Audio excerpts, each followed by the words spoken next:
नमस्कार दोस्तों, हम लेकर आ चुके हैं आप लोगों के लिए 10 मिनट में सुबह की 50 ताज़ा और बड़ी खबरें बताएंगे। दोस्तों, आखिरकार क्यों प्रधानमंत्री नरेंद्र मोदी को केजरीवाल को गिरफ्तार करना पड़ा, भारी पूरे देश विदेशों में केजरीवाल की चर्चा। आखिरकार क्यों राहुल गांधी बोले कि एक मरे हुए लोकतंत्र पर बीजेपी राज करना चाहती है ताकि इस देश का लोकतंत्र भी ख़त्म हो जाए। कैसे आखिरकार दोस्तों हिमाचल की सरकार गिराने की हो रही है अब फिर से एक बार कोशिश, और क्यों दोस्तों प्रधानमंत्री नरेंद्र मोदी के ख़िलाफ़ पूरे देश में गुस्सा है। क्या इस बार दोस्तों पलट जाएगी बीजेपी की सत्ता, तमाम मुद्दों पर होगी बात। लेकिन उससे पहले अगर आपने अब तक हमारे चैनल को सब्सक्राइब नहीं किया है जल्दी से कर लीजिए। पास में एक घंटी आएगी, इसको भी दबाइए ताकि हर वीडियो की अपडेट जो है वो आप तक पहुंच पाए। दरअसल दोस्तों आपको बताते चले, जब भी चुनाव करीब आते हैं दोस्तों तो सरकार के ऊपर सवाल उठना शुरू हो जाते हैं, और इसका सबसे बड़ा रीज़न भी हम आपको बता चुके हैं कि केजरीवाल की गिरफ्तारी को अब पूरे देश विदेश से मीडिया का सपोर्ट मिल रहा है। दरअसल आपको बताते चले, विदेशी मीडिया ने मोदी सरकार की आलोचना की है। कहा भारत में बहुत जल्दी इंडिया में चुनाव होने वाले हैं लोकसभा के, उससे पहले अपने विपक्षी दलों को गिरफ्तार करवा रही है बीजेपी। कई न्यूज़ चैनलों ने इस चीज़ को फ्रंट पेज पर छापा है, जिससे सरकार की मुश्किलें बढ़ गई हैं। आपको बताते चले, राहुल गांधी का सरकार के ऊपर बड़ा हमला। कहा फिलहाल मोदी सरकार देश के लोकतंत्र को ख़त्म करना चाहती है। जो थोड़ा बहुत दोस्तों लोकतंत्र बचा है, राहुल ने आरोप लगाया, उसको भी ख़त्म किया जा रहा है। दरअसल आपको बताते चलें, फिलहाल ये चीज़ तो साफ़ हो चुकी है कि लोकतंत्र को लेकर राहुल गांधी मोदी सरकार से भिड़ गए हैं। राहुल ने साफ कहा कि फ़िलहाल प्रधानमंत्री चाहते हैं कि ये देश में सिर्फ बीजेपी की सरकार रह जाए और कुछ नहीं। आपको बताते चले दोस्तों, एक बार फिर से हिमाचल की सरकार गिराने की कोशिश, ऑपरेशन लोटस की तैयारी में बीजेपी। दरअसल आपको बताते चले, कल बीजेपी के कांग्रेस के 6 बागी विधायक और 3 निर्दलीय यानी कि 9 विधायकों को शपथ दिलाई गई। और शपथ के दौरान दोस्तों आपको बताते चले, ये साफ दिखाई दे रहा है कि फ़िलहाल बीजेपी जो है उन लोगों को चुनाव लड़ाने का वादा कर टिकट देकर उनको बुला लिया गया है। लेकिन बात सिर्फ ये नहीं है, बात ये है दोस्तों कि फ़िलहाल इस वक्त पूरी कोशिश की जा रही है कि किसी भी तरीके से इन लोगों के द्वारा सरकार को गिराया जाए। अब दोस्तों सरकार को गिराने की जो मुहिम चल रही है, ये न सिर्फ देश के लोकतंत्र के ख़िलाफ़ है बल्कि हर जगह बीजेपी का यही काम है, चुनी हुई सरकारों को गिरा देना। यह आरोप कांग्रेस लगा रही है कि जहाँ बीजेपी की सरकार नहीं बनती वहाँ वो धन बल के ज़ोर पर सरकारें गिरा देती है। अगर ऐसा ही चलता रहा तो ध्रुव राठी की बात सच हो जाएगी। वन नेशन वन पार्टी की तरफ देश बढ़ चला है, और ये बात झूठी नहीं है, ये बात बिल्कुल सच्ची है कि इसमें कोई सोच समझने की बात ही नहीं है। ये बात तो सच साबित होती हुई नज़र आ रही है। आपको बताते चले दोस्तों, प्रधानमंत्री नरेंद्र मोदी के ऊपर आग बबूला हो गए दोस्तों अखिलेश यादव। अखिलेश बोले इस बार चाहे बीजेपी कुछ भी कर ले, वो अपनी पूरी जान लगा ले, पैसे का यूज़ कर ले, उसके बाद भी वो इंडिया गठबंधन से चुनाव हार जाएगी। अखिलेश ने कहा इस बार बीजेपी चाहे कुछ भी कर ले, इंडिया गठबंधन उसको लोकसभा में न सिर्फ मात दे देगा दोस्तों बल्कि चुनावी रण से उठाकर बाहर भी फेंक देगा। दरअसल दोस्तों अगर इंडिया गठबंधन चुनाव जीत जाता है, मान लीजिए जीत गया इंडिया गठबंधन चुनाव, उसके बाद क्या बड़े बदलाव आएंगे।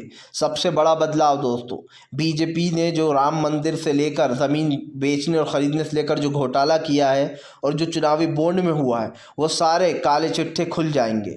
इसलिए बीजेपी इस चुनाव को जीतना चाह रही है कि जो हमने कांड किए हैं उसको छुपाने के लिए चुनाव जीतना बहुत ज़रूरी है। और अगर दोस्तों बीजेपी चुनाव हार गई ना, तो यकीन मानिए कि ऐसी ऐसी कार्रवाइयाँ होंगी, इंडिया गठबंधन ऐसी ऐसी कार्रवाइयाँ करेगा कि बीजेपी को रोना आ जाएगा, और उन विधायकों को भी रोना आएगा जो आज अपनी छाती पीटकर खुशी मनाते हैं केजरीवाल के जेल जाने पर। जितने भी बेचारे विपक्ष के नेता उनको जेल की सैर कराई जाती है, सालों साल जेलों में रखा जा रहा है। मेरी दिली ख्वाहिश है दोस्तों, दिली, कि एक बार बीजेपी सत्ता से तो जाए, फिर मज़ा देखना आप, फिर देखना आप ये लोग जो लोकतंत्र की बात आज भूल गए हैं उनको अचानक से लोकतंत्र याद आ जाएगा।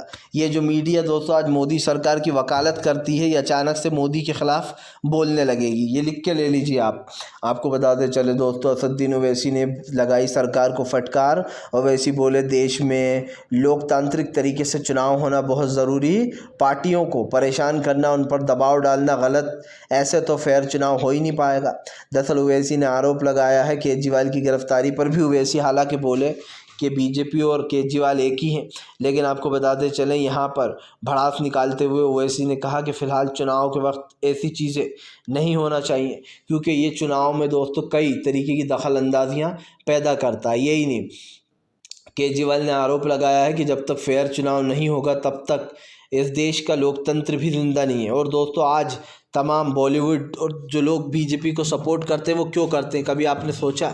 सिर्फ एक ही वजह से, क्योंकि उन सबको पता है कि बीजेपी के पास दोस्तों इस वक्त पावर है, सत्ता है। अगर बॉलीवुड के लोग भी बीजेपी के ख़िलाफ़ बोलते हैं तो उनके घर पर ईडी और ख़ास करके इनकम टैक्स के छापे पड़ जाते हैं। इसीलिए दोस्तों पूरा बॉलीवुड चुप बैठा रहता है। उनके मन में बहुत सारी बातें हैं इस सरकार के ख़िलाफ़ भड़ास निकालने को, लेकिन वो बोल नहीं पाते, क्योंकि उन्हें पता है कि अगर हम बोलेंगे तो हमारे घर पर भी भैया इनकम टैक्स की रेट पड़ जाएंगी। हालांकि इससे अच्छे तो साउथ के स्टार हैं जो कम से कम हिम्मत रखते हैं। अभी थलपति विजय ने मोदी सरकार की CAA के ख़िलाफ़ मोर्चा खोल दिया था।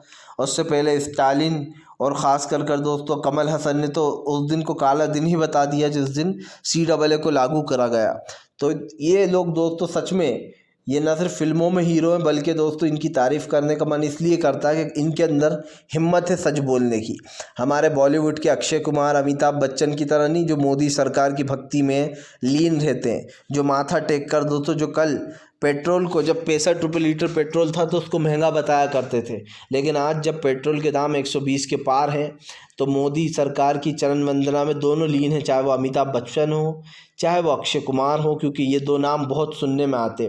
और अनुपम खेर के तो क्या कहने, पत्नी भाई भाजपा में, इसका ये मतलब थोड़ी ना है कि आप बीजेपी की जो है तरफदारी करते रहेंगे, क्योंकि दोस्तों ये वही अनुपम खेर हैं जो कभी कह रहे थे कि फ़िलहाल बीजेपी की बुराइयां करते थे, लेकिन जैसे ही पत्नी को टिकट मिला बीजेपी में गई, बुराइयां करना बंद कर दिया और बीजेपी की तारीफ़ें शुरू हो गई।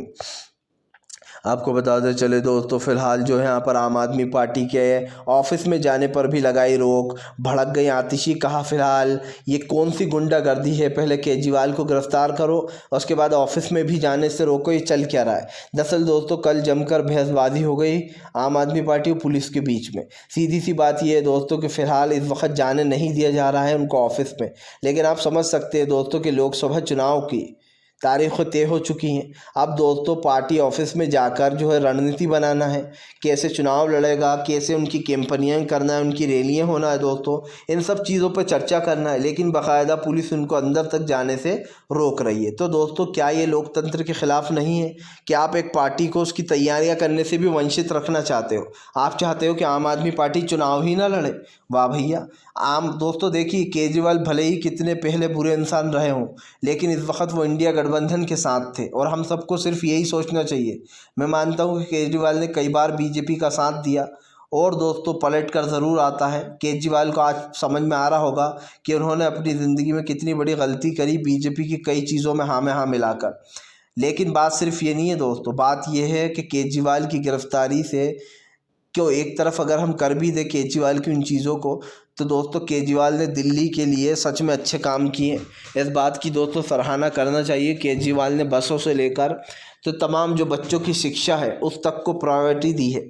तो इस चीज़ को भूलना नहीं चाहिए हमें कि उन्होंने काम सच में अच्छा किया है। और आप बीजेपी के राज्य देख लीजिए, जो काम केजरीवाल ने किया है वो बीजेपी एक भी राज्य में नहीं कर सकती। जैसे आप कांग्रेस को ले लीजिए, कांग्रेस एक नई कांग्रेस है, जो वादे वो कर रही है वो पूरे करती है। उसने हिमाचल में वादे किए, पूरे किए उसने कर्नाटक में जो वादा किया था दोस्तों, वो वादे वो पूरे कर रही है। तो मैंने आपको पहले भी कहा और फिर कहूँगा दोस्तों, सरकार की नीतियाँ सिर्फ एक ही तरीके से हटाई जाती हैं। अगर आप सच में चाहते हो कि बीजेपी को अगर आप देखना चाहते हो दोस्तों बेबस, और आप भी चाहते हो कि बीजेपी की ये गुंडागर्दी जो चल रही ख़त्म हो, तो बस एक काम करना है, केंद्र में इंडिया गठबंधन को जिता दो, फिर देखो बीजेपी के मज़े। कि बीजेपी के पास पावर तो बहुत दूर की बात है, उसकी इतनी भी हिम्मत नहीं रह जाएगी दोस्तों कि वो कहीं पर सरकार बना